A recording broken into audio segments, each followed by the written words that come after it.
Hi, welcome to the after show for the episode of Game of Thrones Riverlands in which Calith also kills another character. Woo! I'd like to open this Flooding. up with Mathis, you bastard. You definitely undid lots of work in 5 minutes time. It's true what they say that Not it's true, not true. How did I undo the work? How did I undo it? Tell me how I It's- undid it. Because here's the thing: if he went out there, he would have died. There is no doubt in my mind he would have had a high chance of dying. he has a high chance of dying, but now he's gonna die. If he doesn't die, I don't know how he would die, other than getting caught by the guards and killed, which is, I mean, that's fine. So be it. Beyond that, though, like, I don't plan on having his throat slit after. I fully plan on bringing him in. One of being my third person to have in town that I hopefully can use as a tool, because I'll have the blacksmith, the brother in the whorehouse, and now this guy. And if I can, and especially with the brother in the whorehouse, having them linked, I can use that. I don't plan on getting rid of you Joel. had the bartender as well. I don't think I have the bartender. No, the bartender is kind of already in that area. He doesn't need to be brought in by Calith. Like, oh yeah, he's probably just like a useful, like anybody who has enough known and money to get info out of him. He probably is like a good spout to turn. But the reason this is getting kicked off so quickly is we're about to go into war. Yeah. And if the Lord is going to march into war while also constantly concerned about his wife in the basement, also trying to plan war, also trying to teach Lyanna how to do diplomacy while she's not doing it, he's going to be stretched too thin. So again, Calith is left with this: how do I keep the house at the very least standing? What is the best way to keep Tommen right of mind, even if it means a week or two of him losing his shit that she's dead? In the long run, will it be better to let her be alive and potentially come back and throw this house into chaos with the realization that Jason's a bastard and all this other stuff that I had to learn? Or is it better to just try and get rid of her, maybe get a third tool under my belt in the process, while also giving freedom to a man that, in Calith's mind, deserves freedom? Thor doesn't deserve to be thrown out there as a prisoner in armor. He did what was needed to be done, and Declan made that clear to Calith, and Calith made the decision to give him the best opportunity at a truly free life, at least after a life of imprisonment. I guess I'm just expecting you to like go full VTM and I'm not. I know it's hard. I'm not playing an overall evil character. I'm not. You are like you're not playing an evil character, but you're playing a very neutral character that recognizes what must be done. Right. And I'm expecting you to be like, pull back to Mass Awake. Surprise! I've been. Oh yeah, now I'm the lord of the house. Yeah. No, that's what I'm expecting. I say that a lot in the after show, and I mean it. I'm not. Calith wasn't built to be legitimized or aired or lead. Yeah. That's not the kind of character I wanted to play. I wanted to play a Littlefinger, but in like the opposite light, like one that really truly cares about his house. How would he do that? How would a plotter try to remain neutral good, quote unquote? If that was, and that's so sacrificing people over and over is not good. Yes. Well, in Game of Thrones, in your mind. In Game of Thrones, I think it's a perspective thing, right? Let's think about it. It's a perspective thing. Oh, absolutely. Because that's Game of Thrones. It is. Oh, it's super Game of Thrones. But I think it's difficult to say. Like, you may not consider your character evil, but you have done some horrible things, Mathis. Oh, absolutely. Well, I've done a horrible thing. I've done one horrible thing. One, and nobody knows I did it. Yeah, nobody really knows. Beyond that, Calith helped you heal people. He's literally tried to help people diplomatically. He's tried to teach people, but people are so, Calith is a plotter master, when I did one thing and it overall helped the house. That's all he cares about. It doesn't help that like everybody is echoing that sentiment. Like even I'm a bastard. I'm a bastard. Yeah, like even chat, they're echoing that sentiment. That oh yeah, because all they know of me is the super evil plotter. Yeah, they're expecting it. That's a meta knowledge being brought in, and that's fair. That's what makes it fun for chat, though, is because they're expecting all these things. And in reality, sure, Calith has done and is about to do another evil thing. But in Game of Thrones, like if you are playing the good guy, that just doesn't work in this world. You know what I mean? That's a good point. That's that is very true. why I gave you a relatively good guy lord, so that you would have problems to fix. Right, exactly. Like the good guy lord, he's Ned Stark with a little bit more grit, I think, a little bit more edge. He's willing to do some shadier things, but he's still too good for his own good, to the point where he's fucking himself. Yeah, he doesn't care. I planned him as like 85% Ned Stark, so that like he has. That's why he didn't die in book 1 right away. Yeah. I'm not saying Caliph is a good guy, like 100%, but it's the greater good idea, right? I've got to admit, I'm a little surprised with Liana chiming in, particularly at Caliph. Like in that moment, I was just like watching and listening, and when she was like, "You respect my sister," it was definitely that moment. It's like, you can't say that because my sister's dad owns a dealership. Okay, you can't say that. And it was a crack on the whip. You know, it was a crack on the wrist. I had to bite my tongue. She was right. I was speaking out of turn. Yeah, I was she very doesn't surprised. have the benefit of being. None of them have the benefit of being a wildling. Whereas like Declan can talk out of turn. It's like he doesn't know better. He's a wildling, which you have the trait for. Everyone else has to respect the status hierarchy type deal. And she didn't even crack Caliph that hard because of that. It was mostly because she wanted to get back with Ithleen. Yeah. Yeah. And Ithleen was acting like, yeah, you've taken over my territory. And Liana's canny enough to know that Caliph doesn't care. Right. Also, what was up with the crushing on Declan thing? I was totally like not there, and then heard, what about Declan? I'm like, what about Declan? Uncle Deck. Yeah, you joined the house when she was like 14, 15, just when she's beginning to get those crushes. And I was like, big man comes along, saved the house, amazing like combatant, fought in so many battles from an exotic land. Definitely gonna have a crush. Uncle Deck. How old is she? She's like 22 now, 21. Oh, I thought Yeah. she was like just a year older than Ithleen. Oh. Gotcha. No, she's older than me. Yeah. Oh yeah.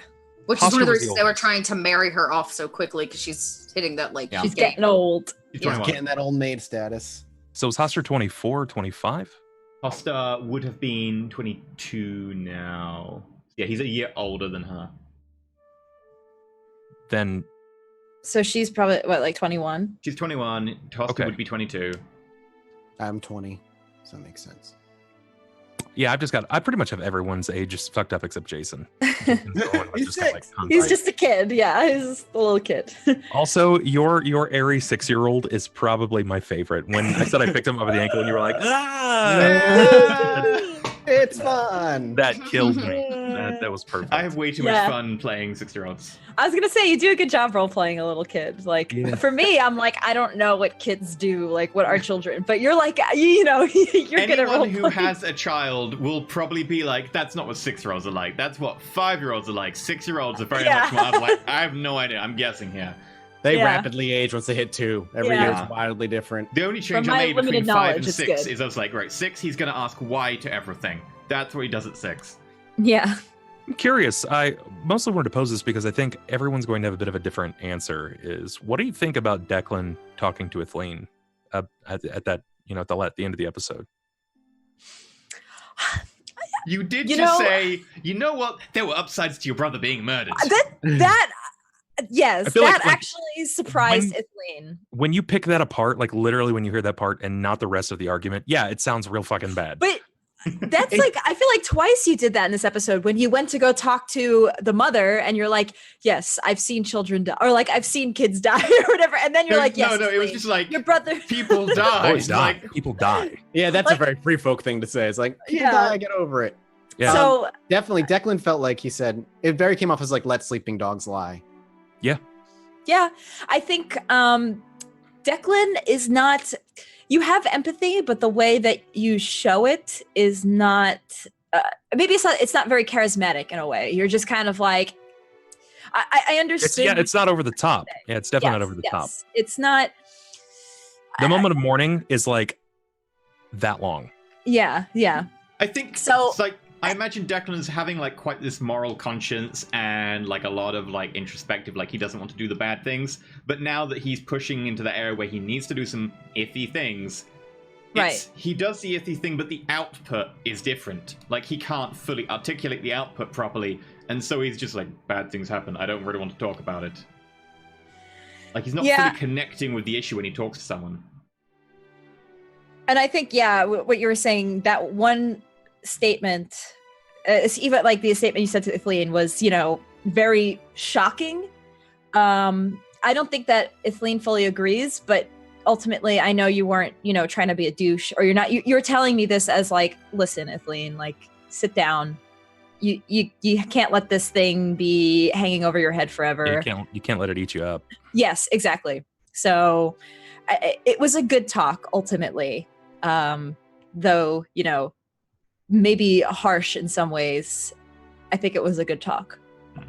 It's definitely like, if it would break his heart if he found out that Caliph that he was the person who made this happen. I have a feeling Declan will find out eventually. Yeah, you did just ask Jorah, Declan's like fan club member. Yeah, no, I know. I'm well aware. Bringing Jorah into this is likely going to end up bringing Declan into it in some fashion. That's the one good thing, or like, no offense, Caliph, but I'm like, that could be the one thing that ruins your little plan. Is that Jorah, I mean, if Declan here's the thing though, like here's what Caliph banks on, knowing Declan and having watched him so far, is that Declan is starting to, with how much chaos has hit the house recently, Declan has had to either put up or shut up as far as like understanding how shit rolls in this house.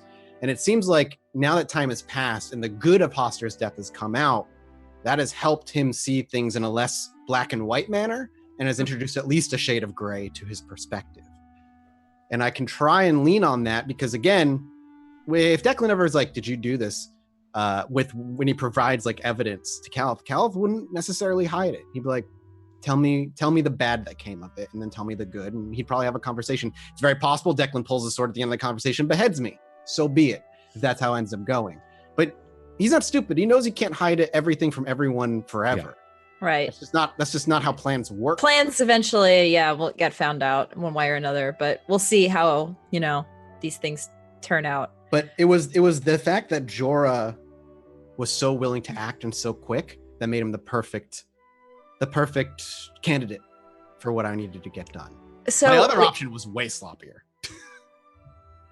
What was it? Wait, I'm curious of what that was, but I also want to know, what was it that Athleen did that made you like, yes, this will.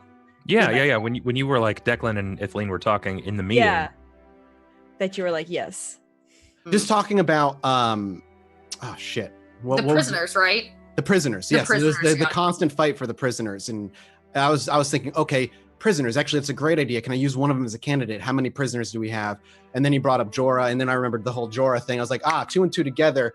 We use prisoners. That gives me an out to take just some nobody for the most part who will likely die while he's out there because he's not going to come home. And I can just use him and get him out. Just get him, pop him out. Prison escape, but in the smoothest way possible. If you had convinced him to not to use the prisoners, then I would have been fucked. I would not fucked. I would have had to go plan B. Plan B would have been way sloppier, which would have been do it myself and pin it on Athleen. Wow. I would have tried to get her shipped off to Dorne early. Yeah. Caliph doing that would be make a fighting roll, 1 dice. Yeah, you jam it in and then you spend 5 minutes soaring back and forth. It would have been so bad and so sloppy, and I probably would have just failed, and it would have been miserable. Caliph versus an infirm lady trapped in her bed. Who will win? Jorah literally fell into place at the perfect moment. So Declan did bring up Jorah during our meeting. I'm trying to remember now. He said something. He brought up the prisoners. Just already knew Jorah was a prisoner. And I knew that Declan wanted Jorah free because of what he did and the actions he took. So it was just a lot of very convenient things kind of falling into my lap. And I was like, okay, this is my plan. And so I came up with a 10 bullet point thing to send to Ian, here's how I want this to go. And I burned destiny points, and I'm willing to go burn things to just make it happen, at least get the plan. Right. So did we, maybe I misunderstood this when you said it earlier, but are we extending our season? I think we are. I need to check with Benson how many episodes it's extending, but there's a few, because people's dates that they're off are slightly different to the ones we had a few months ago. So it's going to extend a little bit so that we can actually get the end, have 2 episodes back to back with everyone in it. Okay, because I definitely had my barber over a week ago, technically 11, 12 days ago. And she definitely cut up my beard because it was 3 sessions. That's nothing. I better look good for this event coming up. And she cut off 3 inches from my beard. So don't worry about it. I was when you said that earlier, I was like, damn it, Eve.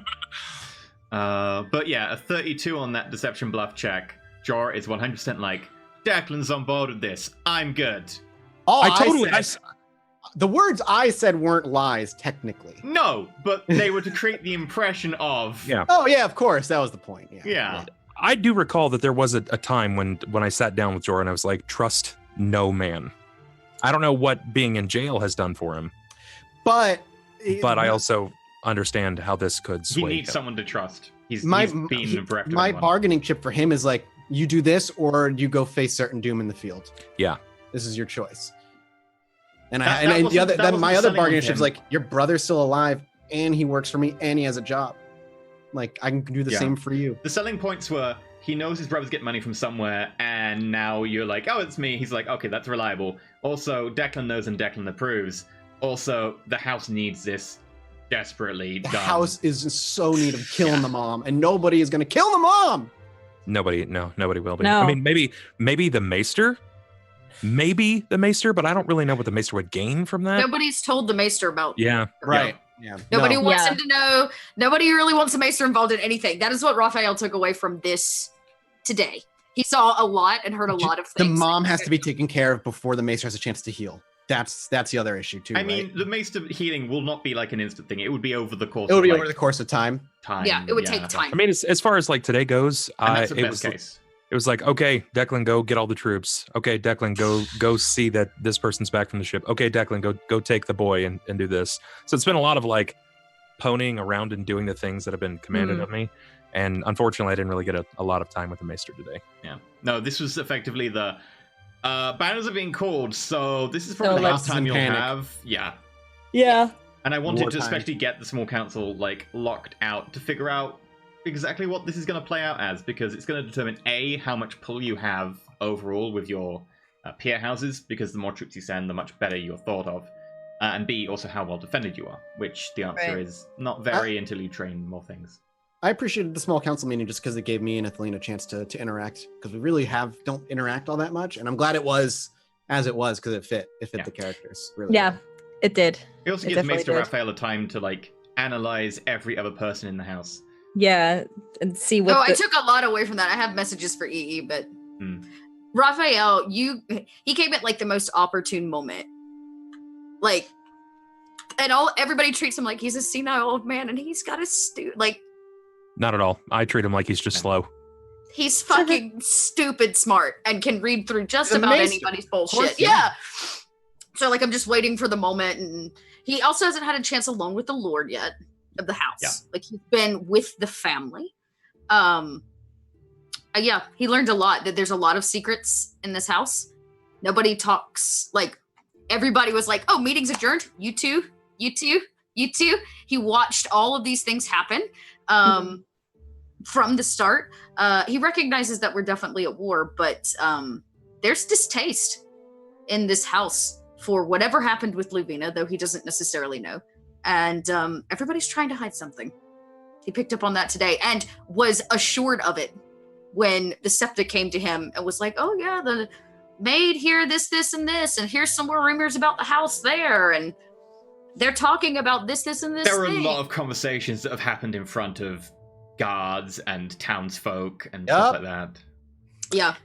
And then most Nothing important, super he actually dangerous, but a lot of stuff about iffy stuff. Rumors and He also got to meet Jason today, which was really interesting. And he got to meet Jason with Declan. And it gave Maester Raphael some very interesting perspective on how Jason is being raised.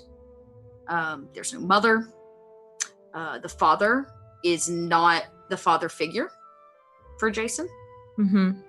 Declan is. So there's a lot of like odd family things happening, and the Maester picked up on it in like a 24-hour period of time. Well, Tommen will spend time with Jason, and it'll be like an hour a day or so on when he can, because he spends most of the time like running it. It's Sure, very and I'm not medieval. saying he's like a neglective parent, but like Yeah. what I learned is like Declan is the one who escorted him out, who was training him with the sword.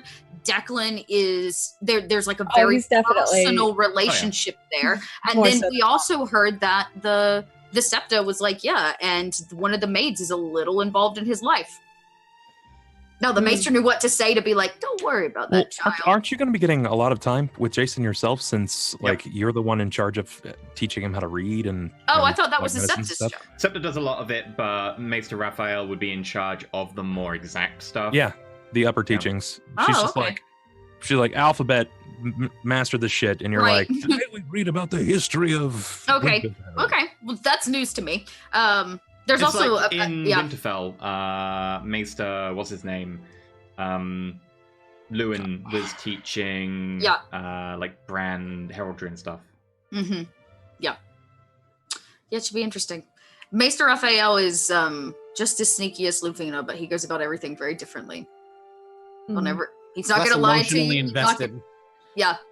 Way less emotionally invested. Like, let's be real. That's the key. But he's more about his job though, right? Like, it's not about twisting knives. It's more about like staying true to your title. His job, any maester's job, once you're accepted to the Citadel, is to make the lives of people better. Yeah, your responsibility is to the house, then to the Citadel, and then to no one else. Correct. And to the house that you serve, not your personal house. Right. So I'm in no way dedicated to House Shay anymore. Right. I am dedicated to the Citadel and to making the lives of the people that I serve better. I think that's and why there's a lot of issues in this house. I think that's why Caliph immediately enjoyed Maester's company, even if he didn't gamble and drink, but enjoyed talking to him and doing the healing with him. Yeah. There's that camaraderie there, which is probably where Luvina got it, which is why Caliph liked Luvina in the first place. Yep. I also love that Luvina was trying to bring all the very similar things that I think Caliph was bringing to the table. She's just not very good at bringing anything to the table. She's too busy sleeping with a family member. True. you know that. But she tried to bring all these things to the table. That's like, there's a lot of bad shit going on. Stuff's a little rocky. She even brought it up, I think, at one point where she said, once there's like one deception in the north, war is inevitable. Mm-hmm. And when I think I said that like 2 back, I was like, it's coming. If you think it's not, just wait. Once one northern man dies, all the northern men die. History says that. And Luvina was like, it's coming. And everybody was like, it'll be fine. I wonder if there's an alternate timeline where Caliph finds out that Lavina and Liana are sleeping together, and then arranges for Lavina to be murdered on the basis of she's a liability. She's the liability, not Hoster. If you replace Liana with like Hoster, because Liana still isn't the heir. That was the problem. Yeah. If she was the heir, then it'd be an issue. The whole problem with Luvina wasn't just that she was sleeping, but just like every secret about Luvina fucking came out in the open, and the family. Yeah, and like evening, and it all just got dumped on the table. Yeah, exactly. Like he tried, and then there was no other option but to get her out alive, which is my promise to Liana, and I held up that promise to Liana. Chad, I'm not evil. And I'll tell you this. Here's another alternate timeline. If Luvina was still there, Caliph could have asked Luvina to put it in. We just needed more time together to build that trust. And she would have, because I don't doubt that at all. Right? Because right before she left, she was like, "I'm telling you, her being here is clouding his judgment. Clouding. He's sick." No, you're right. You're absolutely correct. Lavina and the problem is Lavina and Caliph didn't get enough. And that's not like anything with the game. It's just how things played out. Yeah, it's just how things played out. Time, and then things were spilling faster than my trust was building. So it was just like this, and I just can't do it. We got to get you out of here. And I liked Lavina, which is why I was down to get her out alive. Who knows? We might see her in the future at some point. Oh, she's plotting. Don't think. I'm sure she is out there somewhere. Talking of alternate lines, she's out there plotting. I hope you guys don't hate me after this episode. I don't hate you. No. Trust me, you've done a lot worse things to my characters in campaigns. Yeah, but that was for different reasons. Also, there's definitely a post-credit sequence that we didn't have time to do, which is Maester Raphael and Scepter Weiler being woken up by Jason shaking Scepter Weiler's leg and being like, "What's dick waving?" Child, it is when your ego needs a boost. Exactly. I thought it was funny that we saw Dot playing basically a geriatric man, and then EE playing a geriatric woman. I thought that was quite. I was like, "Oh, here we go. There's the shift, baby." We haven't really used. I was about to say, not that Maester Raphael could get it up if he wanted to. Like feeble, I believe is the word used. He can't even lift a weapon. You've got training in medicine. You can make little blue plants. God damn it. The right ointment, the right. Oh, that's right. If it lasts last more than 4 hours. Call. Oh, wait, Exactly. I'm the maester. Yeah. Perfect. Yeah, he's got more important things on his mind. Trust me, Maester Raphael has had his. The great thing about being a maester is that you don't necessarily have to be celibate. Not all maesters are celibate, which is like there's no requirement for that. Maester Raphael he's got a pass. Notice when Declan was like, "Yeah, women." Maester Raphael was like, "This man knows where the brothel's at." Yeah. They almost. It's I like almost if said that. Lavina was male and about 50 years It's older. almost like Luvina was really close with Maester Raphael And learned everything she and knew. learned a lot. There was actually a moment when I almost made a comment about that, but I almost felt it was a Bub thing to say, not a Declan thing to say. Right, yeah. When Jason tackled me from behind and Ithleen hit me from the front and I kind of bowled over, and Jason was like, "We did it," and Ithleen was like, "2 is better than 1." I almost said, "I learned this at the Ocean's Embrace." Yes. Oh, I God. admittedly was deliberately taunting you to see what I could get out of you with that. Yeah. Okay. Last, I'm very curious. I'm not going to be here next week. I'm really bummed about it because I want to see things play out. But if Declan was to find out now in this moment, like everything that's happened with Hoster, it was Callus' fault. Do you think Declan would behead him right then and there? You think it would still be over? No, I would cart your wobbly ass to your dad. All right, we're at that stage. Still punishment, but not death stage. All right. Yeah, it would be like, "I'm so let down with you. I can't believe you. Tell your dad no." Yeah. Whatever happens to you this point forward is either on his shoulders or mine. I'm not sure. I think the opening scenes of the next episode, because it's before Lord Torn leaves, is going to be him showing Maester Raphael Jenny, and also Declan visiting Jenny, because when he goes away, he wants someone to look after Jenny, and someone who is also strong enough to look after Jenny should the place get attacked, so he'll tell Declan and tell Declan at length, and then ask Declan to spend more time with her. Who's going to be on the next episode while Mathis is gone? I imagine it has to be Maggie, right? Well, Bentham. Because Or Theron is- Bentham. I was thinking Bentham. Oh, I want to Bentham. have old man Yeah. times with Bentham. that makes Old sense. man times with Bentham. I know. It's been a because while Maester since he's Raphael come back. Bentham. Yeah, that'll be great. I was Yeah. like, it definitely can't be Theron. I love, you know Yeah. what? His character and Luvina never met. Yep. She also has always wanted to meet a crow because she's always wanted to try to seduce one. That was like a personal Luvina goal. Like she heard that they're unseducible, and she's like, "I will take it." Does that change Ithleen's mind at all about anything when Declan was like, "All of my battle buddies, my battle brothers were slain by crows, but I'm not mad at them for it." I think actually, yeah. She's pretty level-headed, so that's actually a good perspective of like, shit, like you have watched, family die to crows, and like you're still like forgiving and not forgiving, but like you're okay with it. So I think it did put a good perspective on things. Though it is very interesting to see that, like how you came past that. Like that's not just something you can just accept. Like what did it take for Declan to overcome that?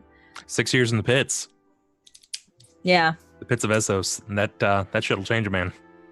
Yeah. Yeah. Surviving that long and then being able to buy yourself away from that slavery just to hop on a boat and go to a place where your gut is like, "Hey, go fight all these fuckers at the top of 1,000 steps," and then I'm here doing this Yeah. thing. I toucan Sam'd it all the way over, and I'm like, "Okay, what's next?" Yup. Right, we're going to call it here for the after show. Hopefully you have enjoyed. And there's apparently going to be stuff happening next episode. Yeah. That's every episode, though. Yeah, but this stuff is again another hostile level stuff. Possibly, Yeah. maybe worse. Yes. Although I think Here's less the chance thing. of character death. Maester Raphael wasn't here last time. I don't know if that's going to change much. He'll be able to tell you a whole lot more about a dead body than Luvina could. True. That's true. That's true. Mm.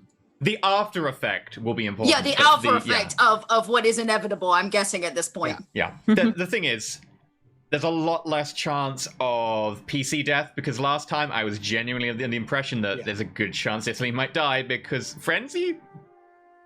Right. Yeah. That was a risk I didn't want to take but had to. You were very lucky that there just happened to be someone else in the scene who had planned already. Yeah. Yeah. All right. Anyway. Well, I guess we'll see everybody next week. Good luck, everybody. Next week. Try not to Definitely. murder your Too. kinfolk. Bye, guys.